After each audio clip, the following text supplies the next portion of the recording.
Shalom semua, sebelum kita memulai renungan pada pagi hari ini, marilah kita satu dalam doa. Tuhan Yesus, terima kasih atas segala berkat yang sudah Engkau limpahkan kepada kami pada pagi hari ini, sehingga kami bisa memiliki kesempatan untuk mendengar firman-Mu pada hari ini. Berkatilah kami sehingga firman-Mu bisa menjadi makanan rohani bagi jiwa dan tubuh kami. Dalam nama Tuhan Yesus Kristus, haleluya, amin. Aku ambil tema renungan pada pagi hari ini dari kitab Amsal pasal 16 ayat 30-32. Mari kita baca bersama-sama. Siapa memejamkan matanya, merencanakan tipu muslihat, siapa mengatupkan bibirnya, sudah melakukan kejahatan. Rambut putih adalah mahkota yang indah, yang didapat pada jalan kebenaran. Orang yang sabar memiliki seorang pahlawan, orang yang menguasai dirinya melebihi orang yang merebut kota. Kita semua tahu bahwa Tuhan sendiri adalah hidup dan kebenaran, dan hidup dan kebenarannya ada berdampingan. Mereka yang tidak mampu memperoleh kebenaran tidak akan pernah mendapatkan hidup, yang artinya tanpa bimbingan, tanpa dukungan, dan tanpa perbekalan dari kebenaran, kita hanya akan mendapatkan hukum yang secara tertulis nih teman-teman. Kita juga perlu tahu bahwa kebenaran adalah pepatah kehidupan yang paling nyata dan pepatah paling tertinggi di antara semua pepatah umat manusia.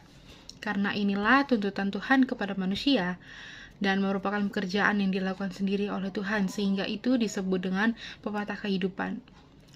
Kebenaran bukanlah hal yang bersifat terrumuskan, juga bukan sebuah hukum teman-teman, melainkan kebenaran adalah hidup itu sendiri, sesuatu yang hidup dan merupakan aturan yang harus diikuti oleh makhluk ciptaan dan aturan yang harus dimiliki seorang manusia dalam hidupnya.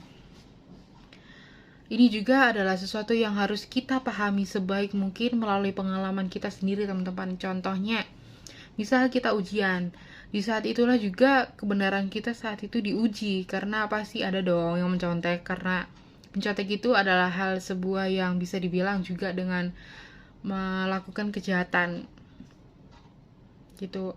Dan berada pada tahap mana kita mengalami pengalaman itu, kita tidak bisa dipisahkan dari firman Tuhan atau kebenaran. Dan apa yang kita pahami mengenai watak Tuhan, mengenai apa yang Dia miliki dan siapa dirinya, semuanya itu diungkapkan di dalam firman Tuhan. Semuanya itu juga berkaitan dengan erat dengan kebenaran. Watak Tuhan, apa yang Dia miliki dan siapa dirinya, itu sendiri adalah kebenaran. Kebenaran merupakan perwujudan yang autentik dari watak Tuhan.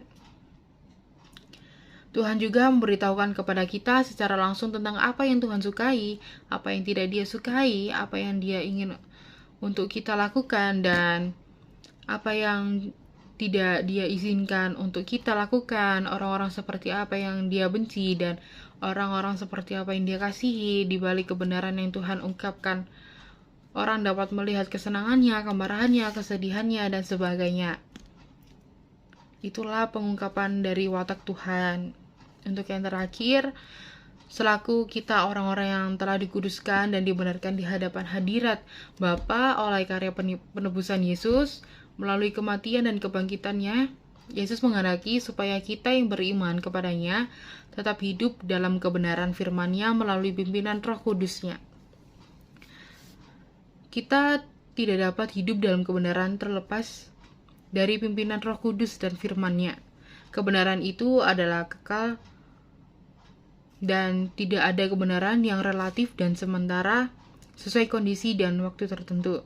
Di sepanjang sejarah kehidupan manusia pasti ada orang atau sekelompok tertentu yang merekayasa dan memanipulasi kebenaran menurut motivasi dan kepentingan dirinya atau kelompoknya.